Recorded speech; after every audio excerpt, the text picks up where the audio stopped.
максатын түшүндүңүз да? Эң негизгиси жол кырсыгын алдын алуу максатында. Фермер Койчубек Абдыраев үй бүлөсү менен бирге Бишкек Нарын Торгарт унаа жолунун боюнда жайгашкан 40 боз үй участкасында жайкысын бээ байлап, кымыз сатып киреше таап келишет. Кармаган желеси жолго жакын болгондуктан карман мал жандыгынын мойнуна жарык берүүчү белгилерди байлап койду. Анткени мал жандыктын жолго чыга калышы жол кырсыктарына себеп болгондуктан жарык берүүчү белги айдоочуга алыстан көрүнөт. Жанагы отражатель чүпрөктө 500 сомго алып келдим. Болгон бейин баарына ноктолуп чыктым, тигип туруп шу. Андан түн ичинде күн батканда, күн киргенде машина келип аткан фарада тиги жаркырап эле алыстан эле көрүнөт.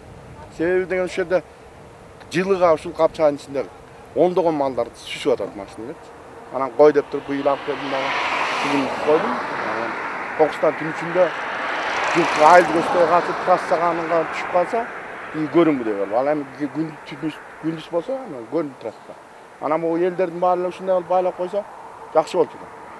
Нарын райондук ички иштер бөлүмүнүн жол кыймылы коопсуздугун камсыздоо бөлүмчөсүнүн кызматкерлери Нарын районунун оттук аймагынан тарта Долон Капчыгайына чейинки аралыкта тийиштүү кызматкерлер менен бирдикте рейд өткөрүштү. Анткени сүт азыктарын сатып жаткан соодагерлер жол жээгинен 12 метр алыс турушу шарт. Тилекке каршы андай талап аткарылбай келет.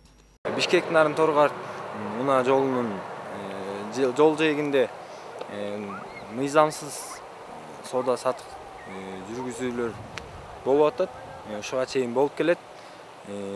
Ошону мыйзамдуу жолдон 12 метр аралыкта нар жакта соода кылуусун талап кылып, эскертүү кагазын ГАИ кызматкерлери менен кошо берип келатабыз. Капчыгайларда жашап соода кылып жаткан жарандарды соода өкөктөрүн жолдон алыс жылдыруу жана мал жандыктарына караңгыда белги берүүчү жагоолорду тагуу эскертилип 10 күндүк убакыт берилди. Эгер бул аралыкта айтылган талап аткарылбаса, мыйзамга ылайык чаралар көрүлмөкчү. Күз мезгили келгендигине байланыштуу жайлоодон малдар түшүп, жол жээгине малдар көбөйөт. Ошого байланыштуу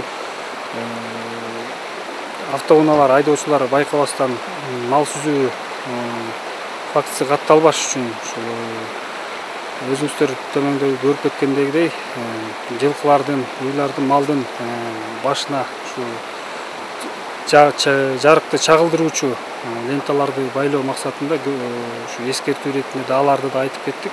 Маалымат үчүн айтсак, жыл башынан берки 8 ай аралыгында Нарын районунун аймагынан 23 жол кырсыгы катталып, тилекке каршы 6 адам өмүрлөрү менен кош айтышкан. Ошондой эле 43 жаран денесинен ар кандай жаракаттарды алышкан. Андыктан айдоочулар жол эрежесин сактоо керектигин адистер эскертишет. Анткени бир берилген өмүр экинчи кайталанбайт.